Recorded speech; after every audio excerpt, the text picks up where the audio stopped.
Janasena party వాళ్ళ official Twitter హ్యాండిల్లో ఒక tweet చేశారు.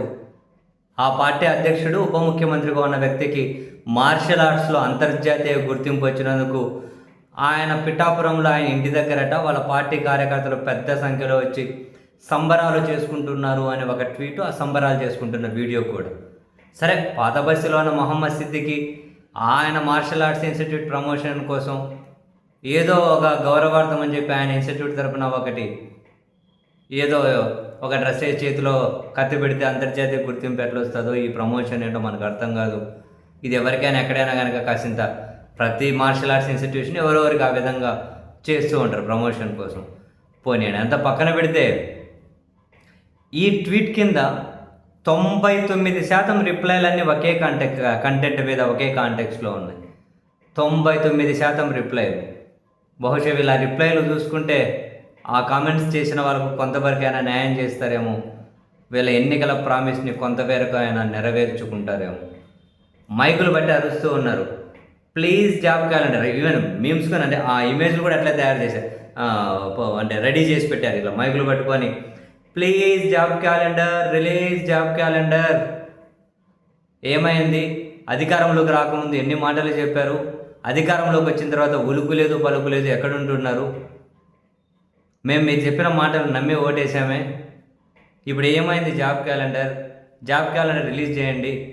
ఇప్పటికే చాలా లేట్ అయింది. ఇప్పటికైనా మీరు దీని మీద చొరవ తీసుకోవాలి. ప్రతి జనవరికి జాబ్ క్యాలెండర్ వేస్తామన్నారే, 2 జనవరిలు అయిపోతూ ఉన్నాయి. ఇంకొండేది 2 జనవరిలే, ఎప్పుడు జాబ్ క్యాలెండర్ వేస్తారు అని చెప్పి పాప మా కింద కామెంట్ చేసే వాళ్ళకు అర్థం కాని విషయం. పైన వీడియోలు ఎవరైతే సెలబ్రేట్ చేసుకుంటున్నారో, ఎందుకు సెలబ్రేట్ చేసుకుంటున్నారో వాళ్ళకు అర్థం కాదు. ఈ కింద కామెంట్ చేసే వాళ్ళకు ఇటువంటివన్నీ ఆయన పట్టించుకోరు, పరిగణలోకి తీసుకోరనే విషయం పాపం కింద కామెంట్ చేసిన వాళ్ళు కూడా తెలిసినట్లేదు. Job calendar వేయించగలుగుతారా? వేయగలుగుతారా? ఏం చేయగలుగుతారు? జాబ్ క్యాలెండర్ ఏమేమి వేస్తారు? పోనీ ప్రభుత్వాన్ని చెప్పగలుగుతారా? ఏం చెప్పేది? ఆయన టైం అంతా జగన్మోహన్ రెడ్డి గారి మీద అక్కసు ప్రదర్శించేకే సరిపోతుంది. దేని మాట మీద ఉన్నారు? ఏ మాట మీద ఉన్నారు?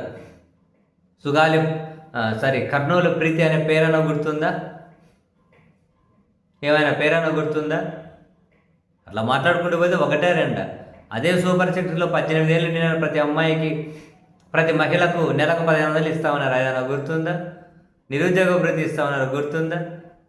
ఏమో అవన్నీ పక్కన పెట్టిన ఈయన ఊరు వాడబోయి చెప్పా, ప్రతి నియోజకవర్గంలో ఒక సంవత్సరానికి 500 మంది చొప్పున 10 లక్షలు ఇస్తాం, వ్యాపారస్తులు చేస్తాం. ఏమైనా గుర్తున్నాయా? పోయి ఆయన దగ్గర చెప్పడం వీళ్ళు మరీ కామెడీ.